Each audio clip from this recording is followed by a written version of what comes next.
The next speaker, as everyone else, is very unique and very smart. But this speaker has some more interesting facts about him. As, for example, the first one, his Twitter account is being followed by Barack Obama and Neil Sushakos. And the second fact is that he was a #1 choice by Latvian leading architects. I guess I will name his name, and then you will understand whom I'm talking about. And it's Kolville Andersen, a man who can tell you all about bicycle urbanism by design and how we should use design to create better urban environments. Warm welcome, Mikael. Hey. Thank you. Thank you very much. Thank you very much, and thank you to the Digital Freedom Festival for this stupid hangover I have today. Like, I just want one of those sofas up here, and I'll just like talk to you like while I'm lying down. But that's Rīgā, right? So, yeah, I'm Michael, and I have a company called Copenhagenized Design Company, and we work with cities around the world in how to make them more bicycle friendly. I design the infrastructure for cities, I help them with their strategies, with communication, and we have offices in 4 cities around the world, and everything we do revolves around putting the bicycle back as transport in our cities. And this is a thing, people. This is something that is happening all over the world. 10 years ago, very few cities were talking about the bicycle as transport, and now virtually every city in the world has had at least the conversation. And then some cities are doing a lot more than others. It's important for me to just hammer out one important thing here, that I am not a cyclist. I don't identify as a cyclist. I don't have the goofy spandex, the fancy road bikes, the helmets, the gloves, and all that stuff. None of the people who work for me are cyclists. We don't, you know, this is not a part of of who we are. You know, if I'm in a bar in America and I say I'm a cyclist, they instantly get like an image of me in spandex, which would not be good. And I'd probably go home alone that night as well. So I don't even talk about that. I mean, it's, you know, we're just regular people in cities who use bicycles to get around because we can, because it's 2018. I also have a TV series, which I hope Latvian TV will buy at some point, called The Life-Size City, where I travel around the world to cities and curate all of these amazing things that are happening. I call it the age of urbanism. People are citizens. It's an amazing citizen movement in every city in the world, tired of waiting for the municipality to do something, so they just said, yeah, let's just go out and do it ourselves, right? And let's make this park. My kids need a safe place to play, or, you know, and people are just doing it themselves. You can check it out. There's some clips on YouTube, and it's really an amazing inspiration. So everything I do when I get out of bed in the morning is about urbanism and putting bikes back into cities, and it's a pretty cool job. So I've been doing this for like 10 years, talking about this, and back in the day, like 8 years ago, 9 years ago, I used to do like really crappy photoshops of rush hour for bicycles in Copenhagen, put into a local context to say, this is where you need to go. This is where you should be headed. And this is Mexico City. 8 years ago, I spoke there, and I did this little Photoshop, and I was there last week working, and they kind of did it. Okay, I mean, it's a big city. They're not Copenhagen yet, but like they have 700,000 people just in a few years riding bikes, you know, commuting to work and education. That's just on their main boulevard. I was just astounded.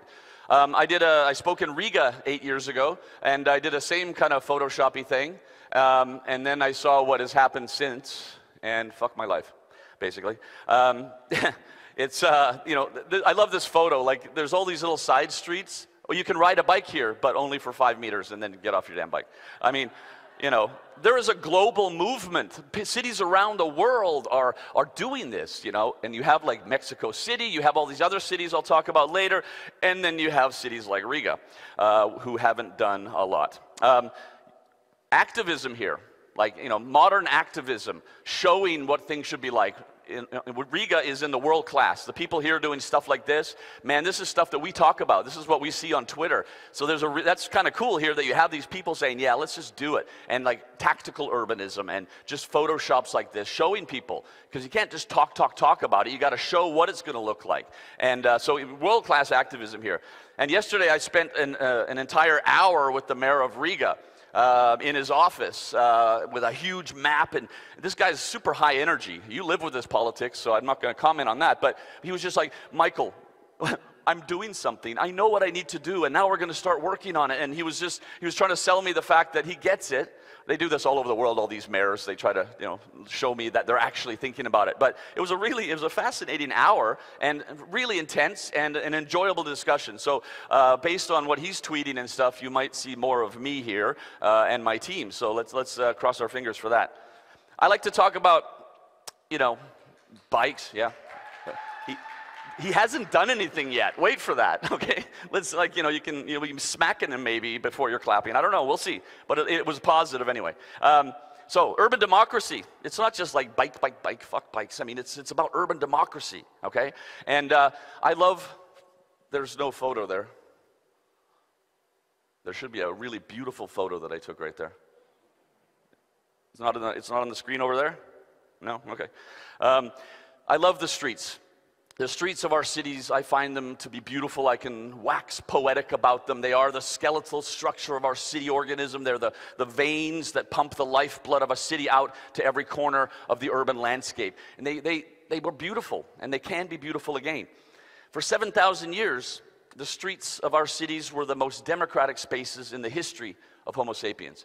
We did everything in the streets. They were extensions of our homes. We transported ourselves. We bought and sold things. We flirted. We found people to fall in love with, to have babies with, to have sex with. We did everything in the streets. Our children played there as well. I mean, this is what it looked like. It was universal in every city around the world for 7,000 years. Democratic spaces. Then we went and invented the automobile. That's one thing, but then we started pumping them into our cities. And we've done a lot of stupid things as Homo sapiens, but this is in the top 5. This is really one of the stupidest things we ever did, thinking that cars actually fit in our cities. And what happened when back in the 1910s and 1920s, when cars started to appear in our cities, I mean, there was a massive traffic safety problem. Cars started killing people from day one, and nobody had a solution for this. And what we did was we gave the job to the engineers, and we said, you got to fix this. So what happened was this really interesting, depressing kind of change in perception from democratic spaces for 7,000 years to really puzzles to be solved with mathematical equations, right? Sewage and electricity and water supply, and now streets were put into that category. Really a massive change in perception. The automobile industry had a problem. Everybody hated them. There's a thing called the anti-automobile age. If you hit somebody in a city, in a car in the 1920s in America, you'd get pulled out of that car, almost lynched. Right? I mean, it was the least cool thing you could do was drive a car in a city. But the automobile industry spent 20 years spinning this their way, trying desperately to change our perception of streets, and they succeeded. It was like one of the greatest marketing, campaigns in history. And at the end of it, we're all going, yeah, okay, cars belong in streets. Everybody else, get out of the way. It was the greatest paradigm shift in the history of our cities. This change of perception that streets are for cars and not a democratic space anymore. There are no photos in the slides, dude. You have no photos? Because okay. Not giving you shit, I'm just saying. Okay, so this is my favorite quote in the world, and it really is a sign of the times. The fact is that automobiles no longer have a place in the big cities of our time. I wish it was my quote, but it's not. It was the mayor of Paris for 12 years. This guy came into power and he just went, I want to make Paris nicer. Very un-French of him, It was just like really humble and super cool guy, an older gentleman. He said, let's make it nice. And so bicycles were at the forefront of his revolution. 20,000 bike share bikes in Paris, but also traffic calming. In 2020, 85% of Paris will be in a 30-kilometer-an-hour zone. 85% of that city, slow speeds for cars, feels nicer, people are safer. But he's not alone. It's not just this one crazy French dude, It is politicians all over the world. Mayors in Buenos Aires, in Vancouver, in New York as well are saying the same thing. This is a reason to be optimistic that we are moving to a new paradigm shift, what I call back to the future. So this is a short history of traffic engineering. For 7,000 years, we prioritized our primary transport forms by giving them a fast A to B, right? That's how we thought. 1900 came along, the bicycle was rocking the world. You know, Rīgā was an amazing bicycle city. Every city was. Public transit, 1950s, washing over the world like a tsunami. The Soviets adapted it. They won't admit it, but I mean, basically everything about Soviet traffic planning is copied, pasted from America. And really, all of our cities around the world are on the right. The car has been given a fast A to B at the expense of everybody else just trying to get around the city. You know, it's like a video game, you know, trying to ride a bike around Rīgā. You know, it's like, okay, what do I do here? Oh my God, what's this? You know, obstacles and everything. I mean, this is what we did, and this is what we're living with, and we should fix it. So this is how we fix it. This is my traffic planning guide for modern cities. You provide a fast A to B for the 3 transport forms on the right, and you make driving a car a pain in the ass. I could just like mic drop right there, but this is a hard mic to drop. I mean, that's all we need to do. All the campaigns in the world for ride a bike, man, it's good for you. Ride a bike and save a polar bear on your bicycle today. Save the world on a bicycle. These campaigns are irrelevant unless we're doing the 4th thing. They're a waste of money.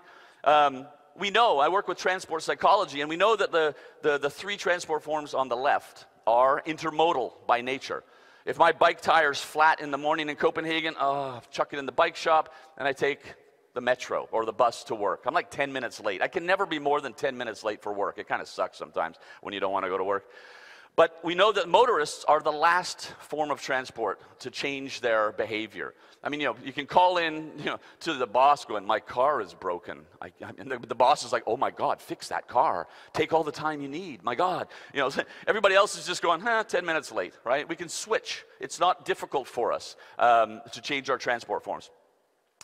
We have to change a lot of questions in our cities. We've been stuck in our ways for about 70 years because of this traffic engineering dominance in our thinking. And the most important question regarding transport is this one. For about 70 years, we've only asked one question of our traffic engineers. Their entire education is based on at this question. How many cars can we fit down this street here? You know, I need more cars down there. I need to improve flow, reduce congestion. How many cars? The question that modern cities are asking now is this: how many people can we move down a street? Using all this cool stuff we've invented, public transport, trams, metros, buses, bikes. That is the question in the age of urbanization. People are moving to our cities like never before. We need to move people down a street, and we know how to do it. This model here, with this that I made in Photoshop, I mean, I can move 10 times the people down a street than the model that we just copy-pasted from the Americans and the Soviets, you know, in the 1950s. 10 times the amount of people moving through a city. Anthropology and transport psychology. I work with both of these things. We need to understand a lot of things about you know, bicycles in cities and public transport. We know why people ride bicycles in Copenhagen. That's like a snowstorm a couple of years ago in the morning rush hour. We asked them, the city of Copenhagen asked them every 2 years, what's your main reason for riding a bike? They've been doing it since 1996. They have a good data set. And it never changes. The majority always says, dude, it's quick. It's simply, like Copenhagen, everything's 20 minutes in Copenhagen, even if it's 30. It just feels like it's 20 minutes. You're always fastest on a bike. You know, some people say, oh, I get that 30 minutes a day of for my health. I hear that's important these days, and I feel good about myself riding my bike with my music and my basket or whatever. Great. Only 6% ride because it's cheap, and only 1% ride to save the planet, man, for environmental reasons, right? So a lot of campaigns in other countries, like in Germany and the States, it's all focused on this environmental message, and nobody cares anymore. Like we've had it for 50 years. If you make it possible for people to do it, then they will do it. If there's a win for them, they're going to do it.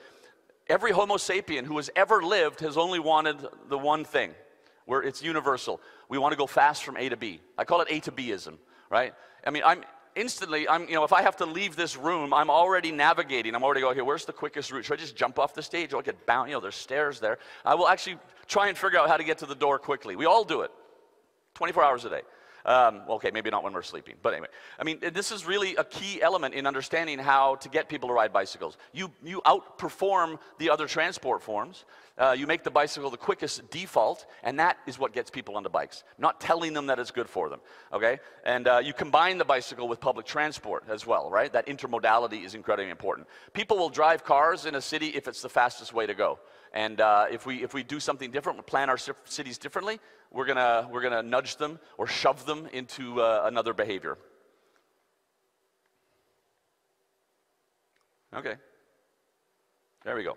So this is the world's busiest bicycle. Was that the next slide?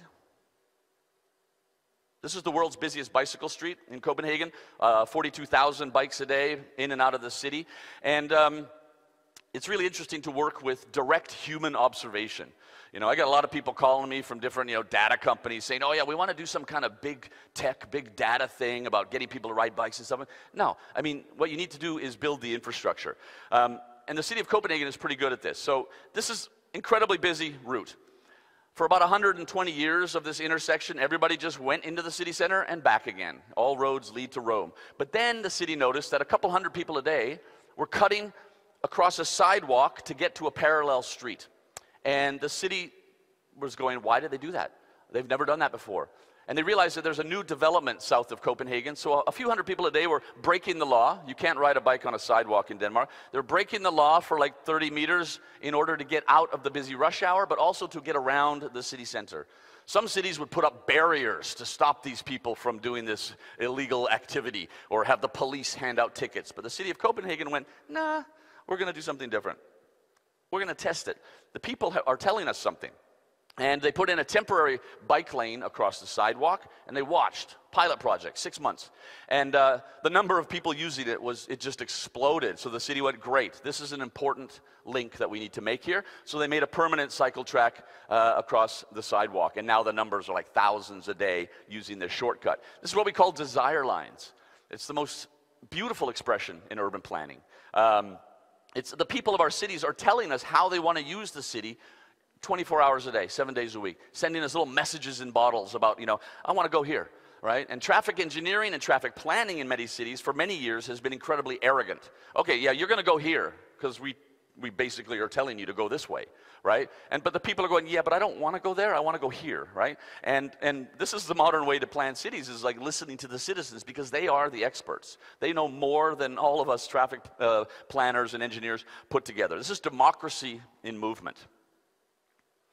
I discovered that we've had the bicycle for about 130 years, and nobody anywhere in the world, I looked, man, I spent ages looking for, in lots of languages, looking for behavioral studies of cyclists from anywhere in the world in the past 130 years. There was nothing. Nobody had really looked at this. The bicycle was so completely normal in all of our lives for many, many years that we didn't even think about it. It was like a vacuum cleaner. You don't sit there and, fetishize your vacuum cleaner. It's just a tool for making your daily life easier, and that's how we regarded the bicycle for so long. So I decided that we needed some behavioral studies. And so what I did in 2012 was I stuck a camera out the window in my apartment, and I filmed an intersection for 12 hours. We had a lot of pedestrian studies in the 50s, 60s, and whatnot, so I was inspired by that. So I just filmed the intersection for 12 hours. And then I hired an anthropologist, no traffic experience whatsoever, and I said, here, study those animals, those flock animals going through the intersection there, and map their transport trajectories. And so she did. 16,631 cyclists in that intersection. Not even a busy intersection in Copenhagen, but she just sat there and mapped the desire line of every single individual going through that intersection on a bike, as well as pedestrians and cars. Since then, we've looked at I've stared at 106,000 cyclists in 5 cities around the world in order to figure out how they're using these intersections, which are incredibly car-centric. It's universal around the world. The city of Amsterdam hired us to film intersections and suggest how to make them better for bikes, how to improve the flow of bicycles through these intersections. And nobody's done this before. You just find out stuff. Being the first person to find stuff out is always cool, and it changes the conversation. Even in Copenhagen, you'll have people saying, oh, those damn cyclists, they're reckless or crazy. Everybody has a perception of this. Nobody could tell me how many cyclists in Copenhagen broke a Danish traffic law. There was no data. There was just lots of crazy guesses.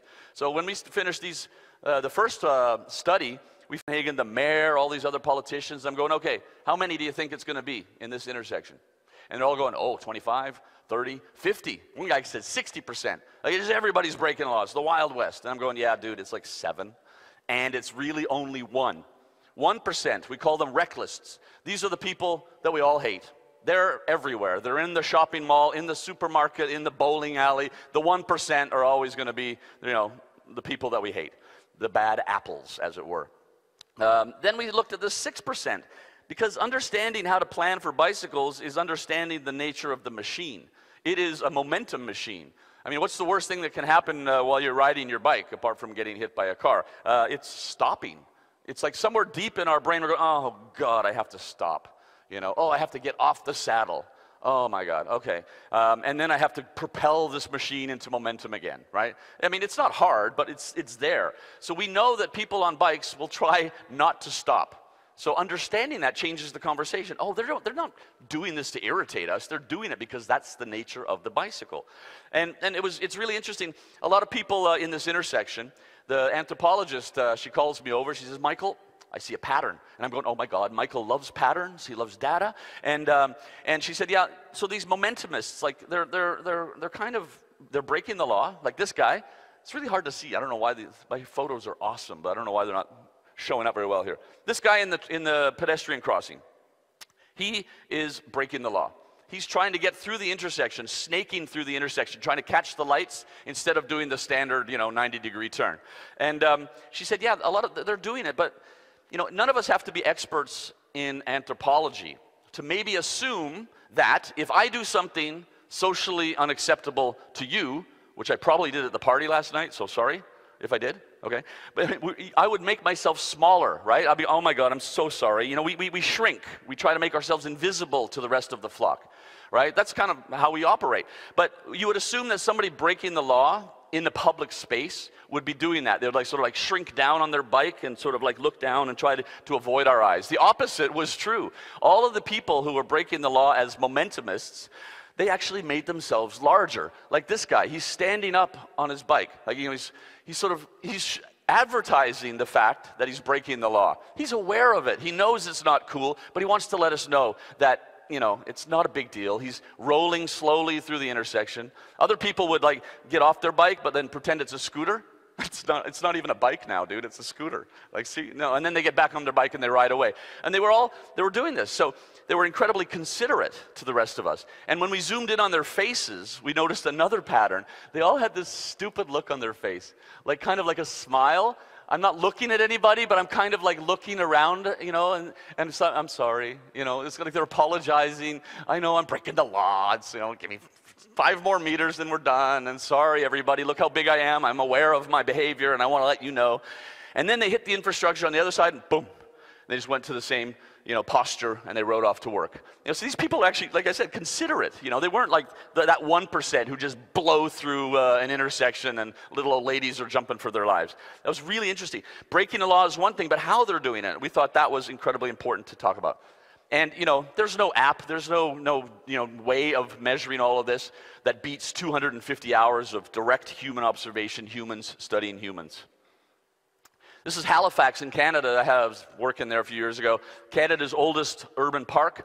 And they have these green lines in the middle, the original pathways from 1789. And then it snowed. And there were people walking and riding bikes on those red lines, carving desire lines straight as arrows through the snow. It snowed the next day, boom, those lines were identical even though they couldn't see the path from the day before. A modern city observes and they say, okay, this is Halifax in the 2016. It's not Halifax in 1789 anymore. So let's make some new pathways to accommodate for the modern city.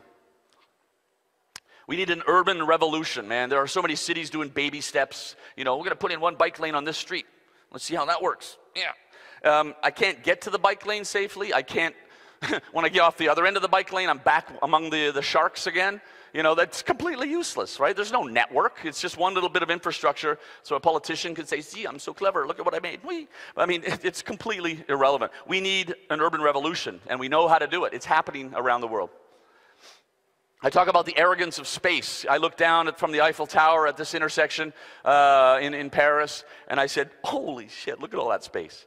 And I go back to the office, I put filters on it, like square meters, and that ocean of red is basically only for automobiles.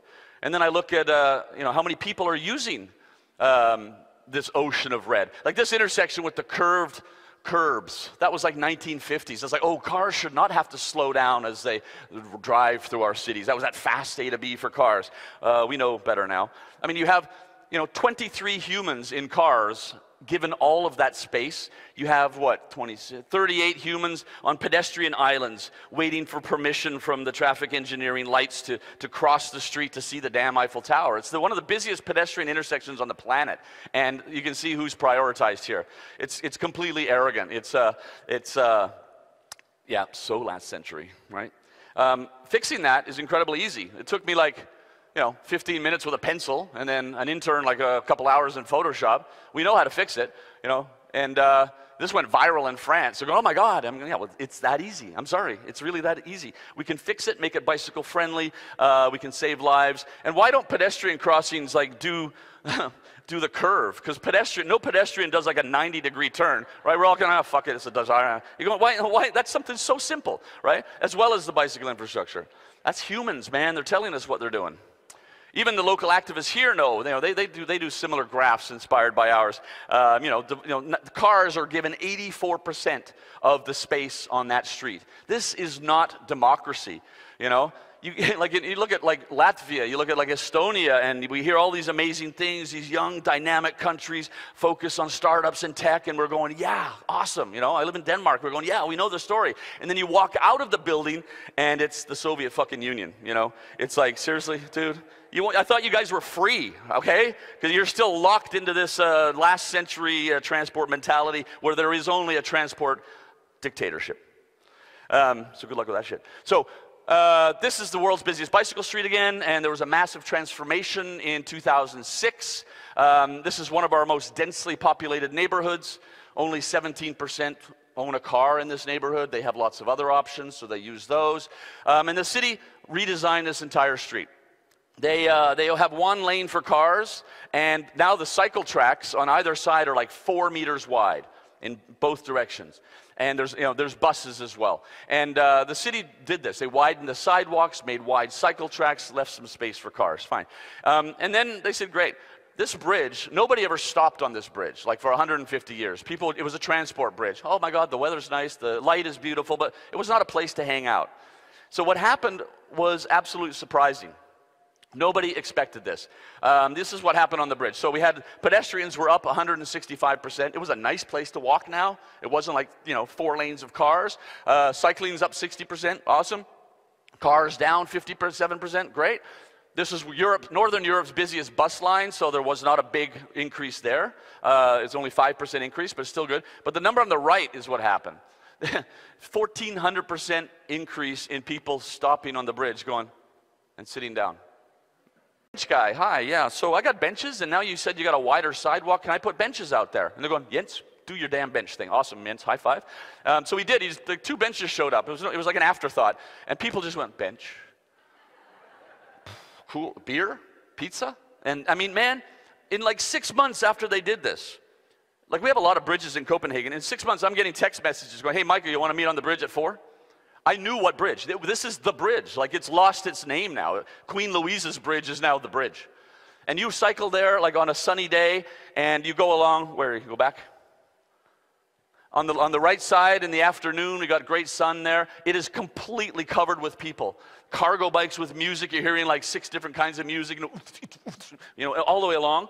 People are just sitting there drinking beers, watching the people on bikes go by. And pedestrians, and us on bikes, we're just going, well, cool. It's just humans looking at humans. That's what a city is, man. It's just humans looking at humans. So that was a complete surprise. In Copenhagen, we think we know all this stuff, and we're going, whoa, what happened there?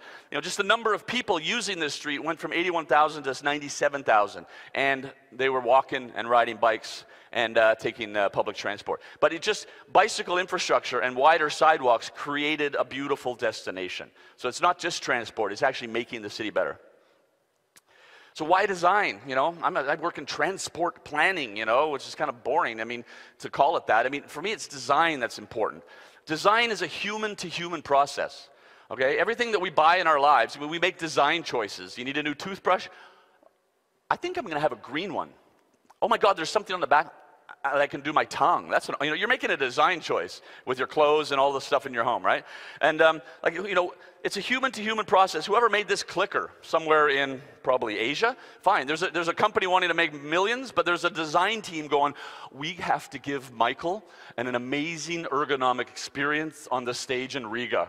Like that's all they wanted, was me to sit there comfortably with this design and being able to click back and forth, and that's all they want. Whoever designed your smartphones, they're going, oh my God, it has to be an amazing, intuitive experience for Michael, his 11-year-old, his 88-year-old dad. You know, like that's what it's about. Traffic engineering and traffic planning for decades is outdated mathematical models, right? People, dudes, always dudes, almost always, staring at screens and trying to figure out this puzzle. But man, streets are human, right?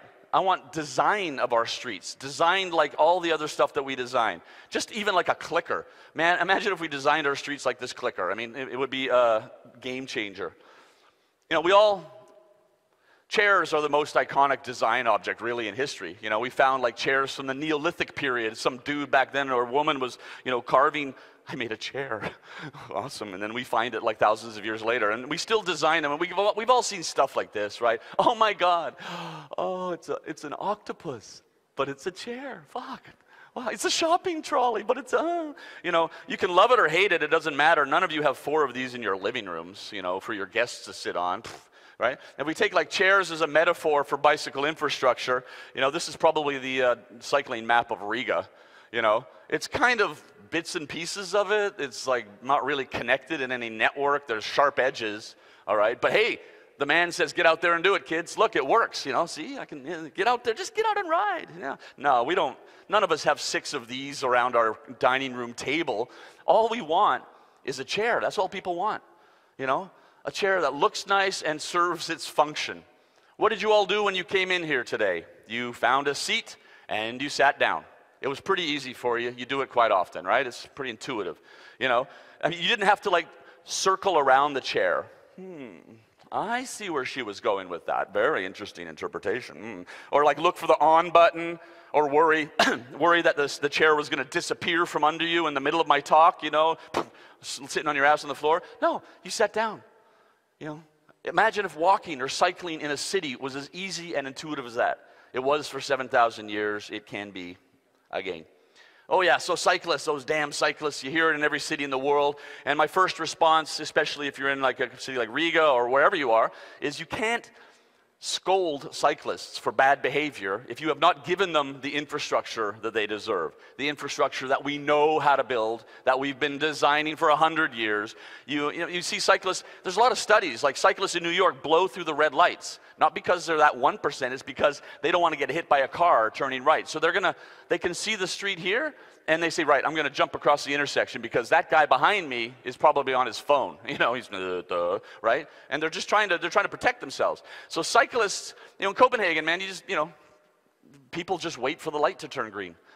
Check their phone, oh, it's green, and they go. They still get there fast, A to B, right? And if you want to improve cyclist behavior, design the infrastructure for them. And we design something beautiful. You take care of it. Beautiful Danish design chair. You don't let your kids draw on it or anything. You know, hey, this is our design chair. You take care of it. That's what we do with our infrastructure in Copenhagen. We take care of it.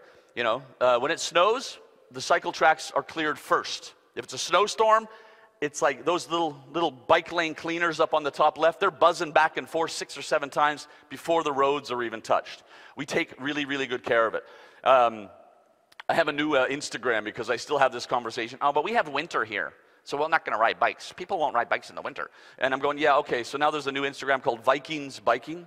Vikings Biking. I just started it to shut the people up, basically. Just nothing but people cycling in snowstorms in Copenhagen and around the world. I mean, it's like, yeah, with infrastructure and taking care of it, you eliminate winter, you eliminate heat, you basically just let people transport themselves efficiently and quickly. The city has a policy in Copenhagen that when I walk out of my apartment at 8 o'clock in the morning, there has to be black asphalt in the winter. That's the policy. Because if you have we have a lot of people cycling in Copenhagen, like 400,000 people coming out in the morning going, what the hell, it's like 40 centimeters of snow? Like very few of them are gonna ride a bike, right? You can't. And no public transport system in the world can, in a city the size of Copenhagen, can handle 400,000 new passengers from Tuesday to Wednesday, right? So we have to do it in Copenhagen. And in other cities, you have to do it to prioritize cycling, to encourage cycling. A cycling network should be taken care of. It should be like a train timetable. You should be able to count on it, right? That train should leave at 11. Boom, that bicycle infrastructure is cleared by 8. That's what you do. We have to do the math. it's really important. You know, it's not like you can sense about what I'm talking about. It's not about, oh, save the planet. All that stuff happens, right? But you don't communicate that. And when you talk to politicians, and when I talk to politicians and other people, you know, I really just highlight the numbers. It's a business model. Data is king. Whoever has the most data in a city is the most influential. If it is the citizens or the advocates, the groups, the activist groups, man, politicians better watch out because they have the power. If the politicians have all the data, then it usually works out well for the rest of us. There are no photos in this slide. Okay. But in Copenhagen, 42% of the population arrive in the city of Copenhagen from all the municipalities around us for work or education on a bike. That's a lot. If you live in the city of Copenhagen with an address there, 63% ride a bike. There's no left-wing hippies on bikes, you know, it's just basically everybody. You know, 67% of all the politicians at the national parliament ride bikes. They just park them outside the parliament. It's an amazing thing to see, but it's simply the fastest way from A to B. 75% ride all winter. Data is important. We've been counting since 1970 regularly in Copenhagen. We have 200 spots where you can throw a dart at a map of Copenhagen and I can probably tell you how many cyclists are on that stretch because we have all the data. It proves a point. See, we built the infrastructure, it works. Look, the numbers are up. It convinces the skeptics, you know, those damn bikes, look, we got the data, right? It's increasing. And the right wing in Copenhagen, the right wing parties, they never vote no to bicycle infrastructure. They must hate it. Oh, God, okay, but yes, fine. Because somebody can say, data. It's a business model, man. It works. It's good for the city. Okay, fine. We'll vote for that. And it helps plan the future. Okay, we put in 2 here. This one's really low, and this one is booming, so why? And that makes you think, right? It helps you move forward with your planning. Data is king. So this is, you know, like I said, I can move a lot of people through a city. We know that on a standard width of 2.3 meters wide, anywhere on the planet, maximum 1,300 cars per hour. And that's when the traffic's flowing smoothly, which is never, all right? So, and bus lanes, tramways, you know, 40, 50,000 people a day. This is how we can move people. This is why we do it in Copenhagen. There's no other reason. It moves people efficiently, and we have amazing public health benefits. And if you look at this, the people riding a bike in Copenhagen every year, they contribute 233 million euros to the public health. That's a lot of money. Since 2011, that's 2.5 billion euros that we're just putting in our pockets, right? As a society, as a city. Since then, over the last 11 years, or 10 years, whatever, since 2011, the city has invested 286 million euros. Like, I am really bad at math. I am notoriously bad at math. I can see that makes sense. You know, you spend 286 million over 10 years, but you're actually making 2.5 billion. It is the greatest business model in the history of transportation. That's why we do it. This is money that you can invest. It's not like, theoretically, we're making some money on public health. No, it's money that the politicians can budget next year. Oh, how much do we make? Great, I'm going to put that into schools, parks, whatever. It's real money that can be budgeted. We know that in Denmark, every time somebody rides a bike 1 kilometer, like this guy, like this, we earn 25 cents. Just put, bing. You know, I'm just like throwing money into my city as I ride my bike to work, right? Every time somebody drives a car 1 kilometer, we're paying out 87 cents. We're throwing it into this big black hole, and we're never ever seeing it again. You never see it again. And we have 150% tax on cars in Denmark, right? If you don't have that tax here in Latvia, which you don't, that number is even more obscene. It is really the best business model and really the worst business model in the history of transportation right there on the screen. Yeah, you know, shopkeepers, I need parking outside my shop. No, you don't. Like, we have that. I have 8 parking spots for customers outside this shop, right? Bike racks, right next to the cycle track. We know that good bicycle infrastructure increases the profits in shops, right? All over the world, for 40 years, every single study has shown that there's an increase of, you know, up to 50%, 30 to 50% profits for the shops along these streets. It's a business model. Cyclists, people who ride bikes, they spend more money in shops than motorists do, like 100 euros on average each month. Because I'm in the supermarket every day. I don't drive there on a Saturday, load up the car, and drive away. I'm in the supermarket every day. I'm riding along the streets going, sale. Oh my God, I'm going to stop. I'm going to buy something, right? I'm a better consumer. So this is like, Copenhagen wasn't always Copenhagen. In the 1960s, this is one of our main squares. It looks like this all over Europe. Just a huge car parking spot. That's the square now on the left. And of course, it's a much better public space. It's like a beautiful place. Interesting to note that there are exactly the same number of parking spots in both photos. On the left, it's just bike racks. So there's just as many citizens engaging in the city center for whatever reason they're doing so. No parking spots were harmed. It's all been invented. Like, I'm not theorizing here. It's not some crazy idea I had in a dream. It's all been invented. Everything we need. Except for like an efficient clicker. Oh, there is. Yeah, so like since 1915 in Copenhagen, that was when we first separated bikes from the rest of the traffic. 1915, that's a photo of it there on the left. Yeah, motorized vehicles, bikes have their own space, pedestrians have their own space. That is the key. And you separate physically with a curb or with some sort of barriers to stop the cars from coming into the intersection, like into the bike lane. It's that simple. Generations of planners before me have done all the work. This is the gold standard. In Denmark, we have only 4 types of bicycle infrastructure in our planning. I have the easiest job in the world, okay? Michael, we need infrastructure on this street. And I'm going, yeah, okay. So how many cars per 24 hours? Awesome. And what's the speed limit for those cars? Great. That's number 2 or number 3. Copy paste, send an invoice. It's not that easy, but it should be. I'm working on that. I mean, it's really, nobody has a discussion in Denmark. The engineers and the planners all know each other. They all have a similar education, and they know exactly what to do. So there's no infrastructure because it's a residential street. The speed limit goes up. We start to, separate, with paint, and then we go to the one on the bottom right, which is hard physical infrastructure. That's the gold standard. That is like, 95% of all the infrastructure in Copenhagen is that. And then I know here in Riga you have like a bi-directional. We don't do that in our cities at all. But copy-pasting this is the easiest solution. Cities save money, they get instant results. It's design, right? Somebody designed this already, so you just copy-paste the best design. You buy a chair with 4 legs because that works. That design has been established. So when you see people like cities putting in crazy stuff like bi-directional like this along a street, no.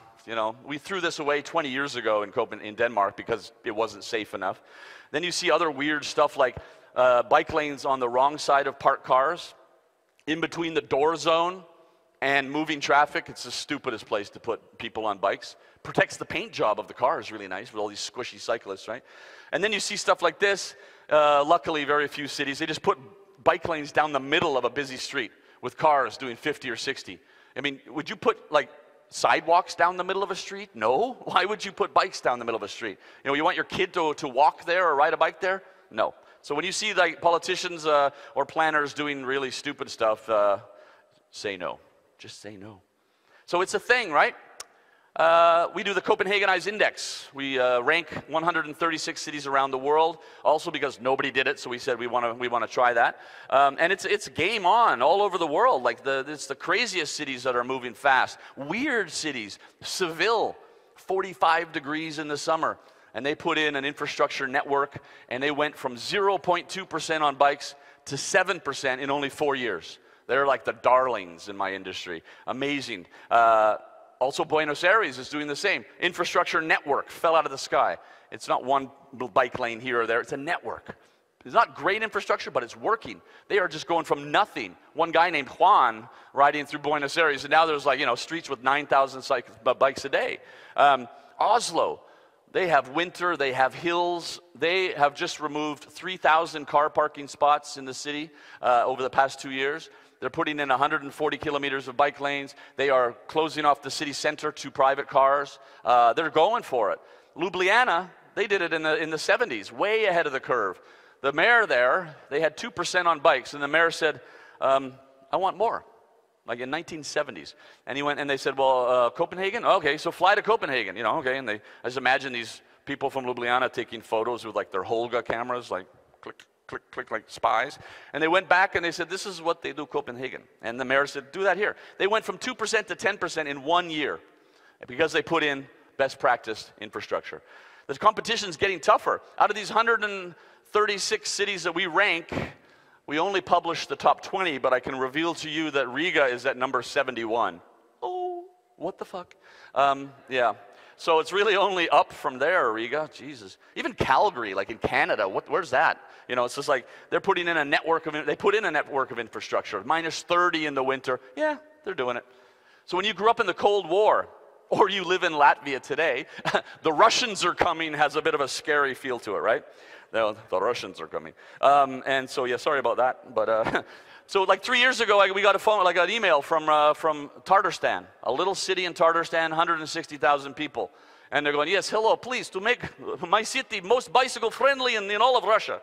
And we're going, okay, like what? Seriously? Like we didn't believe it. You know, sanctions, the euro and the ruble, this is whatever, dude, yeah. Yes, okay, please come. And they flew us into this city.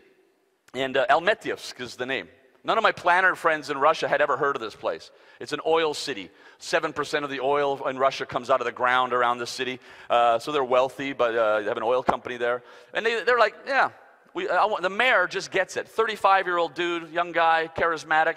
I get it. He's building like parks and lakes with beaches, like everybody, and the first guy in Russia to do this. And he says, I want to be the most bicycle-friendly city. You're the experts.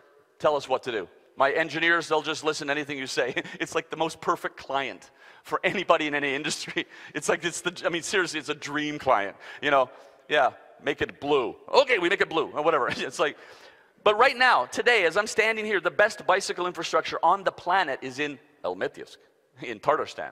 It's amazing. And our goal for them is that they will have 10% cycling within 5 years. They have 2 years left, and they're at 8%. Like it's epic. They bought Detroit. We just handed them 220-page bad boy document because they want to be the mobility city now. They don't want to be the motor city. Amazing. Detroit, Almatyevsk, all of these cities around the world. If you're not in this game, Rīgā, if you're not in this game, it's getting embarrassing. Because this is a thing. This is what cities are doing, man. You want to be hanging with the cool kids, this is what you do. When you got these kind of weird cities doing it, you know that we're moving. We need to build monuments, people. You know, like a lot of people, oh, tech. You know, tech can save the world. No, it can't. I mean, and technology is incredibly important. And really, we have to apply technology intelligently. In Copenhagen, on all of our main streets leading to the city center, the speed limit is, all the traffic lights are coordinated for 20 kilometers per hour. It's called the green wave. And when you're riding your bike, you just never stop. You're just hitting the lights all the way in. Beautiful flow. Numbers of cyclists are up. We have little sensors on certain intersections, so if it's raining or snowing or the temperature's cold, the traffic lights give cyclists 3 to 4 times more crossings. And the people in the cars can just wait because they have the heater on, listening to music. So it's just like technology can help us with our existing designs. That's incredibly important. I get all these big data companies calling me going, hey man, we're like SAP. We're going to do a hackathon weekend about how to use big data to get people to ride bikes. And I'm going, fuck off. Like, I'm seriously, I'm going, no. Like, it depends what mood I'm in if I say that or something else. And I'm going, seriously, save your money. Because big data is not going to get people to ride bikes. You know, infrastructure will. We have 100 years of experience. So we have to think about how we can use data and how we can use tech to help what we already have built. But we're building monuments. You know, we have the most famous monument in Copenhagen is this little naked green woman on a rock. You know, half fish, half woman, staring wistfully out to sea. You know, and she's like this big. 113 years, Americans get off the tour buses. Where is it? Where's that little mermaid, honey? Damn, we got to see that little mermaid. And then it's like, oh, it's so small. Yeah, it's life-sized, right? But still, I hate her. I like the story, but I think it's a stupid monument for a city as cool as Copenhagen. So we build stuff like this for bikes. And that is our greatest monument, is the infrastructure network for bicycles. That is the greatest thing we've ever done. That is a human monument. It's ever-changing. It's never going to be the same at any point in time. It's always going to be morphing into something different. And everybody who uses it is a designer and an architect of this monument. And it's open source. It's the same in the Netherlands, in German cities. These monuments are rising all over the world. It's monuments to the people, you know, not like monuments to like white dudes who started wars. I mean, that's basically every monument, right? It's like some white guy who killed some people, so we make a statue or something. These are monuments for the people living in our cities now, the people who will be living in our cities in the future. Monuments that can stand for hundreds of years. This is what we need to do. I always say, if you don't see bicycles, I don't care if you ride a bike. Like, that doesn't really matter. A lot of people can and will. if you don't see the bicycle as part of the solution to our cities, then you're part of the problem. And you can make the choice. We can all be the designers and architects. Be a problem or be a monument builder. It's up to you. Thank you.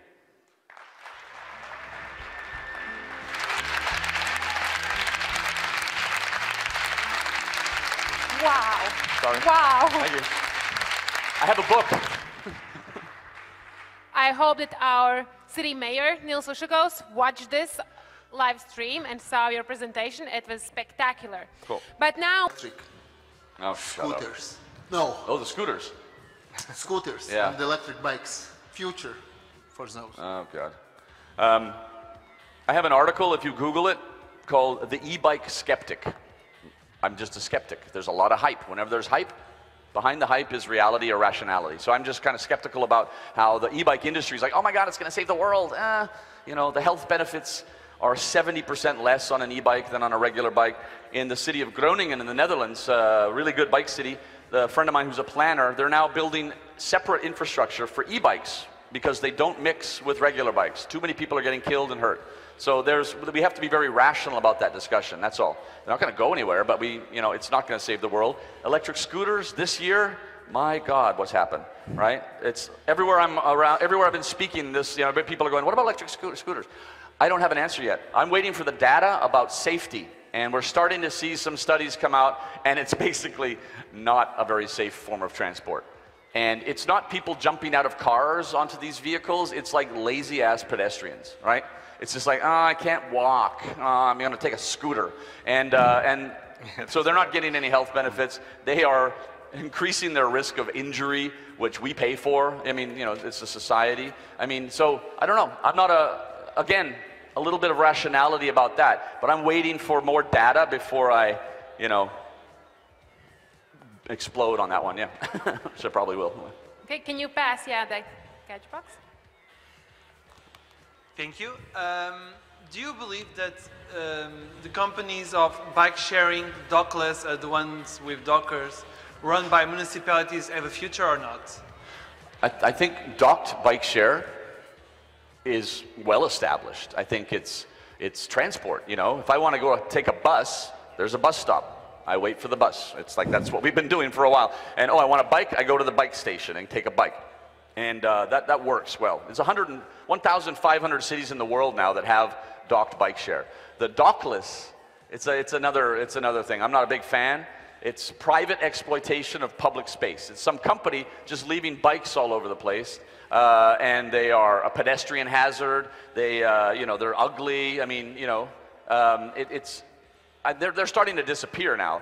Like some of these companies are like pulling out of France. They're leaving space. Like it's a little weird window we're in at the moment. I think people are going to realize, a docked bike share makes sense in the transport equation.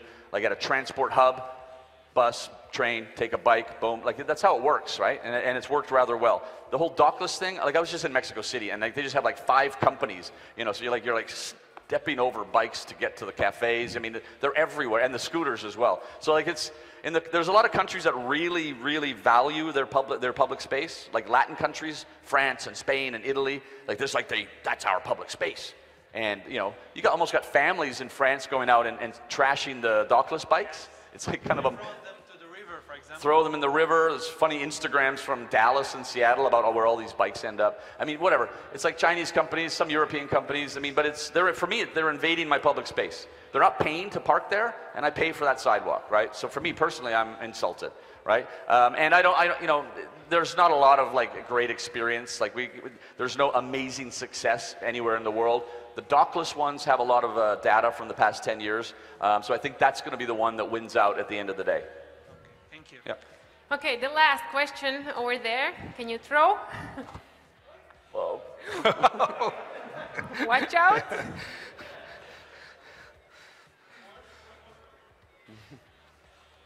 Bad throw. Your opinion on the cycle lanes and their usability during the winter time. I'm a cyclist. My cycle has gone into hibernation. 2 days ago, they put salt on the bicycle lanes. So what is your solution here? Yeah. When you're going to talk to Nils next time? I mean, if you look at Copenhagen, you know, like 2 million people, we use salt. Like we salt preventatively. Like it's actually my weather report in the winter. I'm sitting in my apartment and I have, you know, bike lanes obviously outside my, you know, I hear the, you know, and there's like a bike lane cleaner. I'm going, shit, is it going to snow? And it is. So they do it preventatively, but then they sweep it up as soon as the snow starts falling. So they actually, they get a lot of the salt back. It doesn't go into the trees. We have little barriers on all of our trees so that they don't get, you know, salt splashing on them and whatnot. There are other solutions like beetroot juice. There's some kind of saline solution using beetroot, which isn't purple, because that would be weird, right? You'd have like purple splashed up your pants. They've tried it in Canada, they're trying it in Norway, and we're doing some tests in Copenhagen. It's effective, but it's just stupid expensive. So it'll be a time before we can use this more environmentally friendly solution. Until then, we use salt and we remove the snow quickly and the salt as well.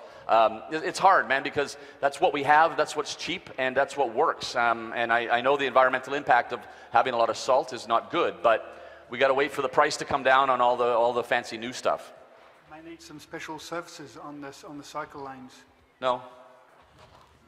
We have asphalt.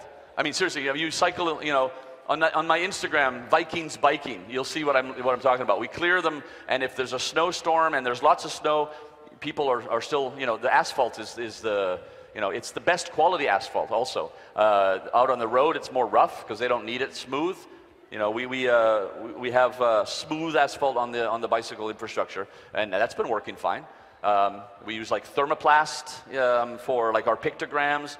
It's all been designed to be incredibly safe and you don't slip. So, I would say.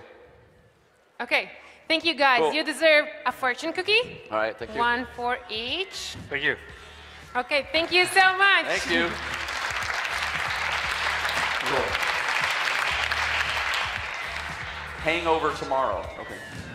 All right, great.